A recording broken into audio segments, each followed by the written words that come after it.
Bonjour à toutes, bonjour à tous et bienvenue dans les chroniques de Motor City. Les chroniques de Motor City, c'est votre podcast dédié à l'histoire et à la culture des trois Pistons. À chaque épisode, nous remontons le temps pour parler des moments et des personnages qui ont compté dans la vie de notre franchise préférée depuis sa création jusqu'à aujourd'hui. Allez, après notre dernière escale, on retourne dans la Motor City, direction la saison 2006-2007. Il y a dans cette saison beaucoup de choses très intéressantes qu'on a à peine effleurées dans ce podcast. Mais surtout, si j'ai envie d'en parler aujourd'hui, c'est parce que dans cette saison-là, entre janvier et mai 2007, il y avait dans cette équipe des Detroit Pistons un certain Chris Webber. Et oui, il n'y a sûrement pas grand monde qui s'en rappelle, mais le Hall of Famer Chris Webber, surtout connu pour ses années aux Kings évidemment, a fait une demi-saison à Détroit chez lui, puisqu'effectivement Chris Webber est né dans la Motor City. Et je dois vous le dire tout à fait personnellement, Chris Webber, c'est un joueur que j'ai adoré dès que je me suis intéressé à la NBA au début des années 2000. Alors quand il a débarqué à Détroit, j'avais beaucoup d'espoir et beaucoup d'excitation, même si c'était plus le grand C-Web de la grande époque. Et même si ça n'a duré finalement qu'une quarantaine de matchs, eh bien Webber a été titulaire dans cette équipe qui atteignait encore les finales de conférence à l'Est, cette fois-ci pour la 5e année consécutive. Alors, on va en parler. Et si l'expérience n'a pas totalement été réussie, je dois dire qu'en tant que fan, en tant que jeune fan, même à l'époque, eh bien, j'en garde un très bon souvenir et je savais que je voulais en parler un jour ou l'autre avec vous dans les chroniques de Motor City. On reviendra donc sur le contexte de cette saison 2006-2007, la deuxième du coach Flip Saunders. Une deuxième saison un peu plus compliquée à appréhender, surtout après les remous de l'été 2006. On regardera les raisons, bien sûr, qui ont poussé Détroit à faire venir Webber. Et surtout, est-ce que lui, il a fait sa part du boulot ? Puisque oui, malheureusement, Chris Webber ne restera pas dans la Motor City après cette demi-saison. Mais ça n'a peut-être pas grand-chose à voir avec son niveau de jeu. Bref, je pense qu'on va passer un bon moment. Ce sera très intéressant de parler des Pistons de la fin de la Going to Work era post-titre 2004 et finale 2005. Mais surtout, ça nous donnera une bonne occasion de parler de Chris Webber. Et ça, on n'en a jamais trop. On fait d'ailleurs un coucou aux fans des Kings en France et à globalement tous ceux qui aiment le beau basketball. La chronique de Motor City numéro 77, dédiée au passage de Chris Webber à Détroit, ça commence maintenant.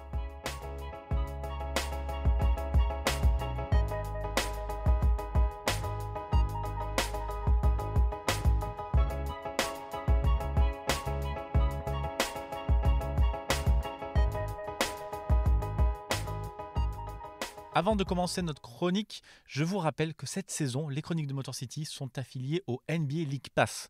Alors, qu'est-ce que ça veut dire exactement ? Eh bien, c'est simple. Dans la description de ce podcast, il y a un lien menant vers l'inscription au NBA League Pass. Ce lien, c'est le nôtre, celui des chroniques de Motor City. Donc, si vous comptez vous abonner au NBA League Pass cette saison, faites-le avec ce lien. De notre côté, on récupère une toute petite partie de la somme, comme toute affiliation bien sûr, mais surtout, ça servira à montrer à la NBA que la communauté des Pistons en France est forte pour avoir un peu plus de poids pour la suite. Bref, on débute enfin notre histoire, mais est-ce qu'on a besoin de préciser qui est Chris Webber ? Je pense que la majorité d'entre vous le connaissent, mais dans tous les cas, ça fait pas de mal de réviser ces classiques. C-Web, natif de Détroit, c'est une star dès le lycée, où il offre au Detroit County Day 3 titres de l'État du Michigan en 4 saisons. Pour sa dernière année, il est élu National High School Player of the Year et si toutes les facs le veulent, lui fait le choix de la continuité en allant à Michigan. Et cette équipe de Michigan, vous en avez peut-être entendu parler puisqu'il s'agit du fameux Fab Five constitué de Chris Webber évidemment, de Jalen Rose, Juwan Howard, Jimmy Kings et Ray Jackson. Tous, hormis Jackson, iront en NBA et en tout cas au niveau NCAA, c'est du très très très solide. Pour leur première saison universitaire ensemble, ils atteignent la finale du tournoi NCAA, ne perdant que contre une autre immense équipe, le Duke de Christian Laettner et Grant Hill. Et puis, ils remettent ça pour la deuxième saison de Webber, se faufilant encore jusqu'en finale pour affronter North Carolina. Et cette finale, elle est aussi très connue, malheureusement, pour Chris Webber. Alors que Michigan est mené de 2 points avec 11 secondes à jouer, Webber demande un temps mort. Sauf que son équipe n'en a plus. Faute technique, lancé pour North Carolina et donc fin du match. Voilà, cet événement du temps mort, il est très connu, mais malgré cet événement malheureux, Weber a montré sur ces 2 saisons qu'il était l'un des meilleurs prospects du pays et se présente naturellement à la draft NBA 1993. Et dans cette draft qui a lieu ironiquement au Palace de Burn Hills de Détroit, les Pistons qui ont le 10e choix voudraient bien le garder à la maison, mais clairement Weber sera parti avant, bien avant même, puisque c'est le Magic avec le premier pick de la draft qui appelle son nom.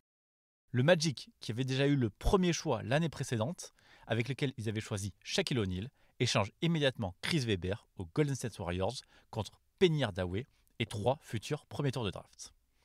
Weber fera une excellente saison rookie en étant élu rookie de l'année, mais se prend la tête avec son coach Don Nelson qui veut en faire un pivot au poste bas alors que Weber c'est plutôt un ailier fort, super bon passeur avec la balle. Weber menace de partir et donc juste après sa saison rookie, Golden State l'échange aux Washington Bullets contre Tom Gugliotta. Mais Chris Weber va devenir le joueur qu'on connaît tous en 1998 quand il sera ensuite tradé aux Kings en échange de Mitch Richmond.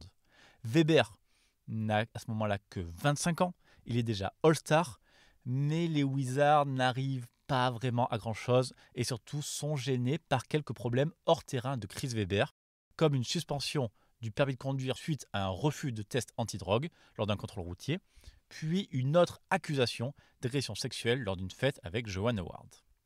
En revanche, à Sacramento, tout va parfaitement bien se passer pour Chris Weber, qui va devenir l'un des tout meilleurs joueurs de la NBA. Après Weber, les Kings signent Peja Stojakovic, puis Vlade Divac, draftent Jason Williams, et l'équipe devient l'une des sensations de la conférence Ouest. L'ajout un peu plus tard de Mike Bibby va même faire de Sacramento l'un des contenders pour le titre. En fait, chaque saison où Weber a joué pour les Kings, Sacramento a participé aux playoffs et évidemment, beaucoup d'entre nous se rappellent de la saison 2002 où les Kings sont allés en finale de conférence face aux Lakers, champions en titre à l'époque. Les Kings menaient 3-2 avant de se faire voler, oui, par les arbitres et c'est même pas vraiment un débat. Coup de sifflet en faveur de Los Angeles, flopping de Roberto Reed dans les dernières minutes et Kobe qui a le droit de donner un coup de coude à Mike Bibby sans que les arbitres ne disent rien. N'oublions pas que le commissionneur de la Ligue à l'époque, David Stern, dira plus tard en 2004 que sa finale idéale à lui, c'était Lakers contre Lakers. Voilà, passons. Mais si les Kings avaient été bien arbitrés, ils auraient atteint la finale NBA et ils auraient très probablement gagné le titre vu la faiblesse des Nets en face. Mais malheureusement, Weber ne gagnera pas ce titre à Sacramento et en février 2005, alors que les Kings ont décidé de reconstruire, il est envoyé à Philadelphie pour former un duo de luxe avec Allen Iverson. Là-bas, les choses vont être assez compliquées pour Weber qui doit apprendre à jouer avec Iverson.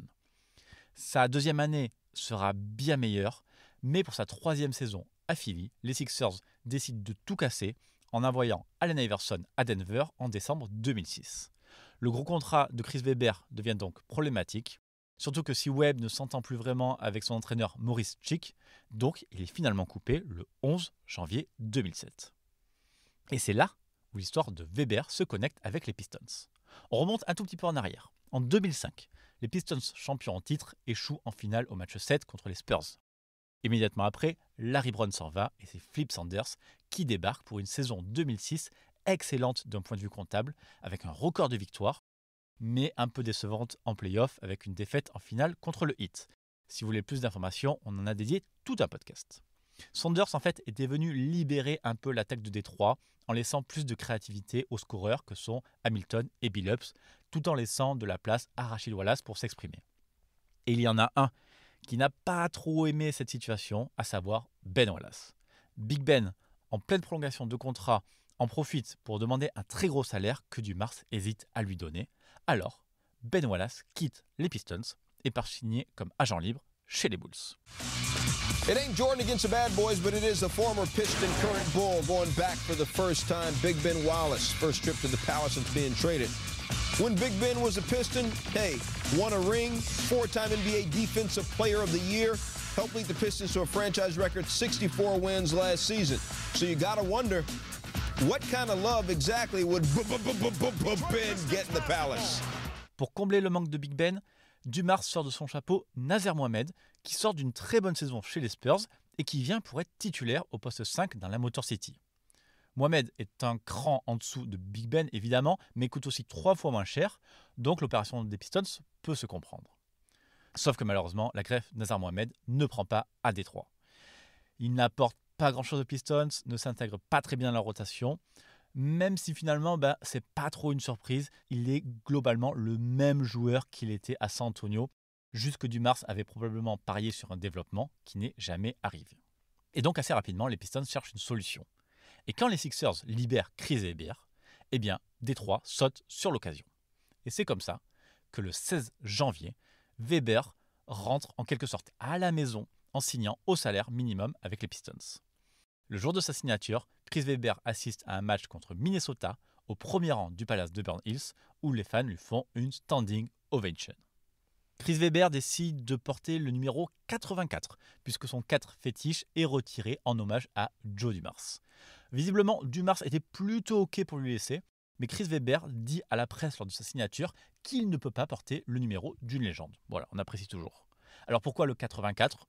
On sait juste que le neveu de Webber tenait absolument à ce qu'il porte ce numéro, donc il a voulu lui faire plaisir. Après tout, pourquoi pas. En tout cas, à ce moment-là, tout le monde est très motivé. Flip Saunders estime que Webber est le joueur parfait pour son système, et Webber lui-même assure qu'il ne s'est pas senti aussi bien depuis 3 ans, et que sa seule volonté, c'est enfin de gagner un titre.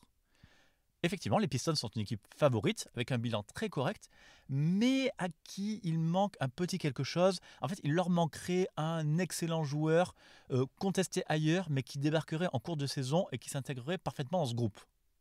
Ça vous rappelle quelque chose ? Eh oui, évidemment.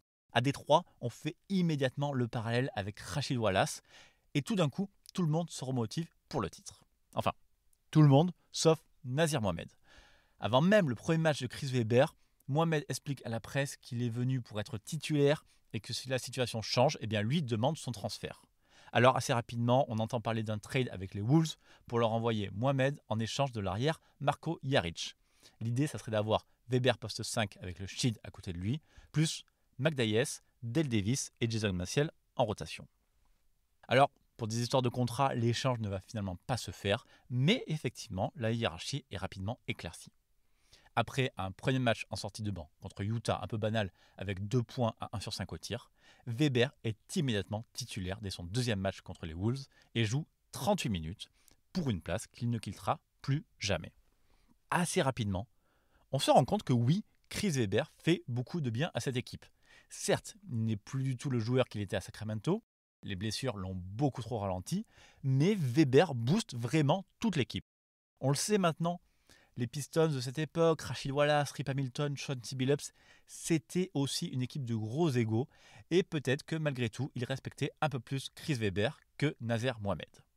Et puis avec Webber sur le terrain, les Pistons jouent aussi avec beaucoup plus d'énergie.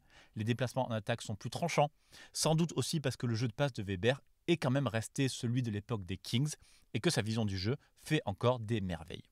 Oui, sa mobilité est proche de 0 et il y a beaucoup trop de pertes de balles, mais avec Webber, il y a du mieux sur cette deuxième partie de saison. En tout cas, les victoires s'enchaînent et le 5, Billups, Rip, Prince, Webber et le Sheed, avec McDyess en sortie de banc, en fait, ressemble enfin à une bonne équipe des Pistons. Alors attention, rien d'encore bien fou, puisque l'attaque de Flip Saunders n'avait plus les chiffres historiques de 2006 et que la défense était encore un peu en recul, bien que honnêtement très compétente. Et puis, il y a aussi des tensions qui sont un peu gênantes entre le coach des Pistons et Rasheed Wallace. Le Sheed a toujours été une personnalité explosive partout où il est passé, mais en fait, Larry Brown avait plus ou moins réussi à calmer tout ça, la plupart du temps, il faut le dire, en surprotégeant et en surdéfendant Rasheed Wallace. Saunders, lui, se comporte un peu plus normalement, et du coup, les choses pètent un peu plus souvent avec le Sheed qui se sent de moins en moins aimé et donc de plus en plus indiscipliné. Et le vrai problème de tout ça, c'est que ça contamine à peu près le reste de l'équipe. Et le groupe le paiera, mais un peu plus tard. Pour l'instant, les choses se passent plutôt bien. Avec 53 victoires, alors certes en baisse de 11 par rapport à l'année précédente, les Pistons sont quand même encore premiers de la conférence Est. Et c'est principalement là où Détroit mise tous ses espoirs. En fait, la conférence Est de la saison 2007, elle est faible comme rarement. Donc on a parlé de nos Pistons, mais derrière, les deuxièmes, ce sont les Cavs, qui ont une équipe de no-name complètement derrière LeBron James, qui n'a que 22 ans. Ensuite, le troisième, c'est les Raptors d'Andrea Bargnani qui font franchement peur à personne. En 4, le Heat, champion en titre, est décimé par les blessures de Wade et Shaq. Et en 5, les Bulls de Ben Wallace, ils sont encore un peu trop faibles. Donc, si cette équipe des Pistons est assez moyenne, eh bien, on les imagine par défaut assez facilement en finale NBA, surtout désormais renforcés par Chris Webber. Webber, lui, voit la possibilité de participer pour la première fois aux finales NBA et tout le groupe se remobilise avant les playoffs. Le premier tour confirmera ça. Orlando, avec Dwight Howard et l'ancien de la maison Grant Hill, se prend un 4-0 bien mérité. Ce sweep est d'ailleurs assez étrangement le premier réalisé par Détroit depuis les playoffs 1990, quand les Bad Boys avaient battu les Pacers 3-0 au premier tour. Chris Webber a starté les 4 matchs et a plutôt bien défendu sur Dwight Howard, mais le match 4 a été plutôt serré 97-93 et les Pistons ont surtout joué à l'expérience. Le vestiaire des vétérans a un peu sauvé la mise. La première étape est franchie, mais ça n'a vraiment rassuré personne. Then he does down low. Nice dish. Great pass by Chris Webber. That is what the Pistons expect to see from him. And if you saw the game on Wednesday, you noticed that a lot of his teammates were surprised at times, almost got hit in the head a couple times from some of the feeds that he provided for them. And that's exactly what Blunt did right there. And then you get the missed shot. That was a pass, which was a real nice backdoor cut by Rip Hamilton. He says it works. Whatever you're doing, stop and go a different direction. He's scaring me. Surtout qu'au deuxième tour, ce sont les Bulls qui ont eux aussi sweepé le Heat, champion en titre donc. Chicago, mélange de jeunes avec Lou Holding, Ben Gordon et Tyus Thomas, mais aussi de vétérans comme Kirk Henrich et Ben Wallace, c'est une équipe assez étrange à suivre. Dès le premier match, les Pistons imposent leur loi. 95-69 avec une attaque des Bulls complètement éteinte. Détroit maintient le rythme et gagne les matchs 2 et 3, à chaque fois en maintenant Chicago sous les 90 points. 3-0 donc, on imagine peut-être un nouveau sweep, mais les Bulls se réveillent. Chicago retrouve son attaque et gagne le match 4 pour rester en vie, bien aidé malheureusement pour un Webber à 0 points en seulement 17 minutes de jeu. Si Webb fait un peu mieux au match suivant, mais c'est encore Chicago qui s'impose 108-92. Et là, on commence à allumer quelques signaux d'alerte. On se rend compte que quand les choses ne se passent pas comme il faut, eh bien ce groupe s'écroule un peu et commence à se rejeter la faute mutuellement. Pour le match 6 au United Center de Chicago, les Pistons sont à -5 à la mi-temps. Et là, un match 7 se profile.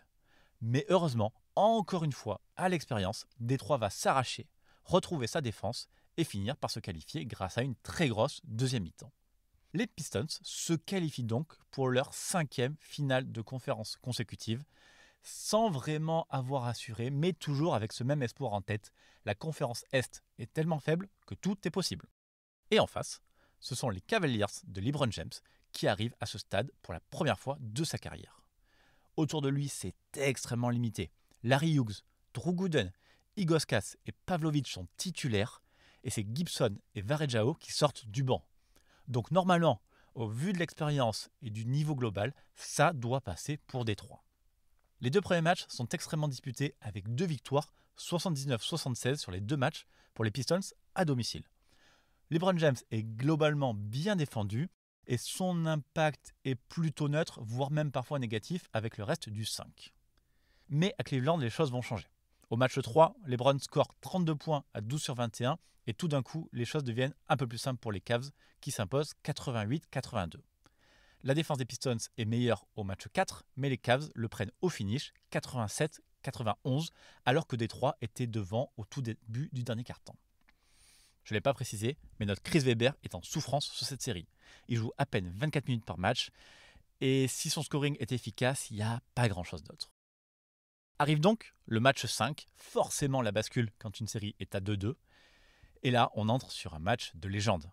Ce match 5, c'est sûrement le premier vrai grand match de référence de LeBron James, et malheureusement ça tombe sur nos Pistons. Allez, on saute directement dans le 4e quart-temps. Il reste encore 6 minutes à jouer et les Cavs mènent d'un tout petit point, 79-78. Après tout, les 4 premiers matchs sont joués à 6 points d'écart maximum, donc personne n'est surpris. Et puis tout d'un coup, LeBron James va prendre le match à son compte. Sur drive, en isolation, en pick and roll et même à 3 points, LeBron punit à lui tout seul les Pistons. Détroit répond à chaque possession, notamment avec Billups qui est bien chaud, mais c'est LeBron James qui score tous les points des Cavs et qui accroche la prolongation sur un drive où Tayshaun Prince ne peut rien faire. Avant la prolongation, LeBron a marqué 11 des 12 derniers points des Cavs, mais il ne va pas s'arrêter là. En prolongation, tous les ballons passent par lui et ses défenseurs sont impuissants. Tayshaun Prince ayant pris l'eau, c'est Rip Hamilton qui essaye de le prendre, puis Billups qui s'y colle, mais chacun se fait écraser. Athlétiquement, LeBron est au-dessus, il est en feu et ne craque pas sur la ligne des lancers francs. Heureusement, Billups est chaud lui aussi, et sur la ligne des lancers, il égalise à 100 partout pour arracher une deuxième prolongation. Et là encore, il ne va y avoir que LeBron James qui va marquer des tonnes de tirs compliqués et va se régaler sur les lignes de drive. Et à 107 partout et 10 secondes à jouer, il va transpercer la raquette des Pistons pour permettre aux Cavs de s'imposer 109-107. Dans ce match clé, LeBron James va marquer 48 points, record en carrière en play-off, et va marquer les 29 des 30 derniers points des Cavs. Il sera le seul joueur côté Cavaliers à mettre un panier dans les 17 dernières minutes et le seul à marquer tout au long des 13 dernières. La performance est héroïque, peut-être le plus grand exploit individuel réalisé par un adversaire des Pistons, Michael Jordan inclus. Et dommage parce que côté Motor City, Chris Webber avait réalisé un super match avec 20 points à 9 sur 13 au tir, étant le titulaire le plus efficace. C'est frustrant pour Détroit et ça va être pire puisque le match 6 joué à Cleveland sera également remporté par les Cavs. Et cette fois-ci, LeBron se contente de 20 points, mais Détroit coule à cause de Daniel Gibson qui s'offre 31 points en 29 minutes en sortie de banc. C'est fini pour Détroit qui est éliminé alors que les finales NBA lui tendaient les bras. La conférence Est était si faible cette année-là que même ces Pistons plutôt moyens avaient de grandes chances d'arriver en finale. Mais malheureusement non, et cette défaite est l'une des plus difficiles à encaisser pour un fan de Détroit. Je vous invite à jeter un œil au match, mais cette équipe de Cleveland, c'était LeBron James et des plots. C'est même ironique puisque pour une fois, Détroit avait plus de talent que son adversaire. Alors c'est l'adversaire qui s'est arraché, qui a joué sur ses forces et qui a été plus malin. Et ces Pistons, qui n'avaient plus vraiment le feu sacré, ont été éliminés.